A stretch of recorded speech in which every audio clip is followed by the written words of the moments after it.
En ce qui concerne la situation des prestataires, le gouvernement congolais reconnaît les préoccupations exprimées par les agents des premières lignes engagés dans la riposte contre la maladie à virus Ebola concernant les retards de paiement de leurs primes. Ces préoccupations sont légitimes. Les femmes et les hommes qui travaillent chaque jour pour protéger les populations méritent d'être rémunérés dans les délais convenus. Ces dernières semaines, plusieurs mouvements de grève ont été largement relayés. Cette situation alimente les spéculations et risque d'affaiblir la confiance et la collaboration indispensable entre le gouvernement, les partenaires et les personnels de santé engagés dans la riposte. Quels sont ces facteurs qui ont expliqué ces différents mouvements de grève? Il y en a 3.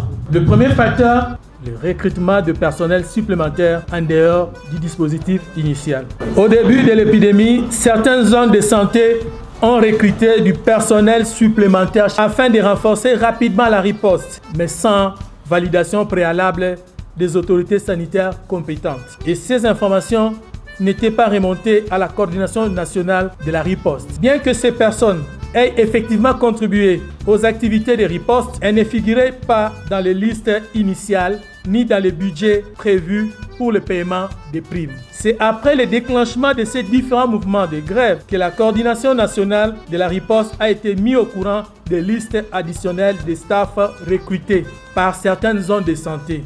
Cette situation a créé un écart entre le nombre de personnes à rémunérer et les ressources initialement planifiées, ce qui a contribué au retard de paiement et à l'apparition des premiers mouvements de grève.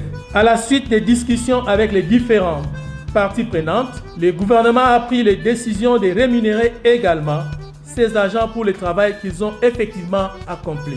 Parallèlement, un travail de vérification et d'actualisation des listes de l'ensemble des personnels engagés dans la riposte est actuellement en cours, appuyé par un processus de digitalisation par la NICNS. Cet exercice, qui devrait être finalisé dans les 2 prochaines semaines, permettra de disposer d'une liste unique, fiable et validée des agents devant bénéficier de paiements à l'avenir. Une autre difficulté que nous avons connue concerne les différences entre les montants des primes versés par les gouvernements et celles versées par certains partenaires de mise en œuvre.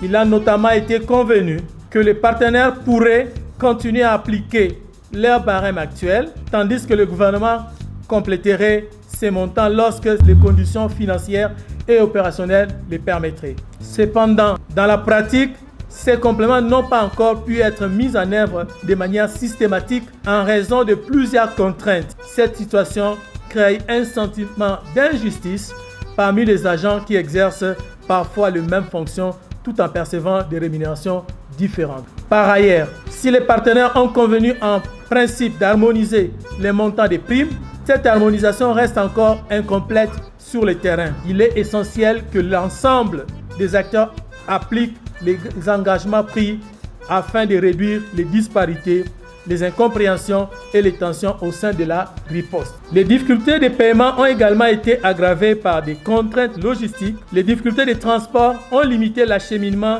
des fonds vers les zones affectées, rendant les paiements en espèces plus difficiles malgré la disponibilité des ressources financières. Ces contraintes ont eu un impact direct sur les délais de paiement des agents de première ligne. Face à cette situation, le gouvernement a déjà engagé plusieurs actions concrètes. Celles-ci comprennent notamment la mise à jour et la validation des listes des agents réellement engagés dans la riposte afin de garantir des paiements transparents et réguliers. Ce processus est en cours et devrait être achevé dans un délai d'environ 2 semaines. Le maintien de l'engagement du gouvernement à payer les personnes recrutées en dehors des listes initialement autorisées pour le travail effectivement réalisé, tout en veillant à ce que les futurs recrutements respectent les mécanismes de coordination établis. L'instruction donnée par son Excellence Monsieur le Président de la République d'autoriser des vols spéciaux à destination et en provenance de Bunia, y compris pour les transports sécurisés des liquidités nécessaires au paiement des équipes. Les recours progressifs au paiement numérique qui permettra aux agents éligibles de recevoir leurs primes plus rapidement, de manière plus sécurisée et avec une meilleure meilleure traçabilité. Enfin, la poursuite des échanges avec les partenaires afin de clarifier les responsabilités de chacun, d'améliorer la coordination et de progresser vers une harmonisation effective des mécanismes de paiement. Ce qui est nécessaire pour résoudre durablement la situation, nous pensons que le gouvernement demeure pleinement engagé à améliorer durablement les systèmes de paiement des agents de santé, à renforcer la transparence et à garantir que le personnel mobilisé dans la riposte reçoive les primes auxquelles ils ont droit dans les meilleurs délais. Les partenaires ont également un rôle essentiel à jouer en harmonisant leurs pratiques, en respectant les engagements pris et en privilégiant les solutions concertées qui renforcent la cohérence de la riposte plutôt que des approches susceptibles d'accentuer les incompréhensions sur le terrain. Les bailleurs de fonds continuent également d'être des partenaires essentiels pour soutenir le renforcement durable des systèmes de paiement, notamment à travers le développement des paiements numériques, l'amélioration de la gestion des ressources humaines et le renforcement des capacités logistiques.